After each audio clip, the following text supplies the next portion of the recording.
పుట్టినరోజు శుభాకాంక్షలు కుమారి. ధన్యవాదాలక్క.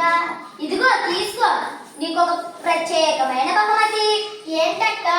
కథల పుస్తకాలు. అవునమ్మా, నీకు పుస్తకాలంటే చాలా ఇష్టం కదా, నువ్వు కూడా పుస్తకాలను చదివి ప్రయోజకురాలు కావాలని. పుస్తకాలు చదివితే ప్రయోజకులు అవుతారా అక్క?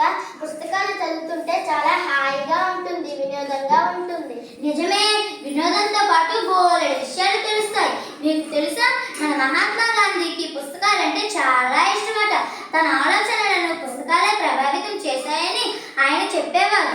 పుస్తక పఠనానికి చాలా ఎక్కువ సమయం వెచ్చించేవారట. The kingdom of God is within you అనే పుస్తకం ఆయనను అహింస వైపుకు నడిపించిందని బాపూజీ చెప్పేవారు. తన అభిప్రాయాలను ప్రజలు చదివి తెలుసుకోవాలని గాంధీజీ ఎన్నో వ్యాసాలు పుస్తకాలు రాశారు. అందుకే గాంధీజీ అంత గొప్పవాడయ్యాడన్నమాట. అవునమ్మా, పుస్తక పఠనం అలాంటిది. అంతెందుకు, భగత్ సింగ్ ను గురి తీసే ముందు కోరిక ఏమిటో చెప్పమన్నప్పుడు ఆయన కోరిక ఏమిటో నీకు తెలుసా? ఏం కోరాడక్క? తనకిష్టమైన లెనిన్ రచించిన రాజ్యం విప్లవం అనే పుస్తకాన్ని చదవాలన్నాడు. ఆ పుస్తకాన్ని చదవడానికి కాస్త సమయం ఇవ్వమని అడిగాడు. ఆ పుస్తకాన్ని పూర్తిగా చదివాక ఊరి కంబం ఎక్కాడు. పుస్తకాలు చదవడం అంటే ఆయనకు అంత పిచ్చి. నాకు ఇవేవి తెలియవు, చాలా ఆసక్తిగా ఉంది. ఇంకొందరి గురించి చెప్పవా? సరే, డాక్టర్ బిఆర్ అంబేద్కర్ తెలుసు కదా నీకు, మన రాజ్యాంగ నిర్మాత. అమెరికా, ఇంగ్లాండ్లో చదువుకున్నవాడు. ఆయన భారతదేశానికి తిరిగి వచ్చేటప్పుడు ఆయన తెచ్చుకున్నవి ఈ పుస్తకాలే. ఆయన రోజు రాత్రి 2 గంటల వరకు చదివేవారు. ఆయన సొంత గ్రంథాలయంలో 52,000 పుస్తకాలు ఉండేవి. అమ్మో, అన్ని పుస్తకాలే!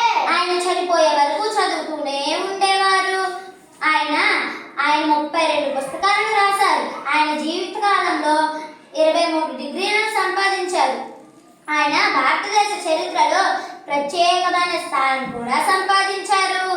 మరొక విషయం తెలుసా, ఆయన అందరికన్నా ముందే గ్రంథాలయంలోకి వెళ్ళి పుస్తకాలన్నింటినీ చదివి ఆ కొండ బయటికి వచ్చేవాళ్ళు. మా పాఠశాలలో కూడా గ్రంథాలయం ఉంది. నేను నా స్నేహితులు వెళ్తాము.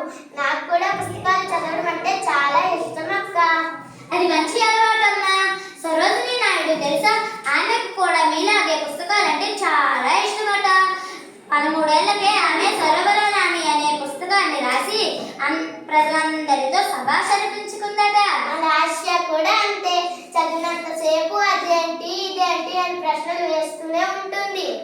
అలా అడిగి తెలుసుకుంటేనే మనం చదివేది అర్థమవుతుంది. మెల్లమెల్లగా చదవడం అలవాటుగా మారుతుంది.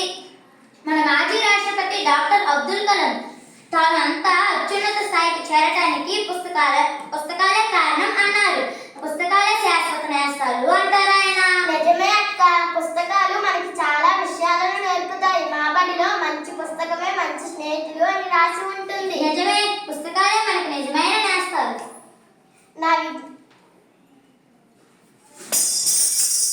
నా విజ్ఞానాన్ని పెంచుకోవడానికి నువ్వు నాకు పుస్తకాన్ని బహూకరించావు. నీ ఆయుష్ను పెంచుకోవడానికి నేను నీకు ఈ మొక్కను బహూకరిస్తున్నాను. ఇది మంచి బహుమతి. ధన్యవాదాలు.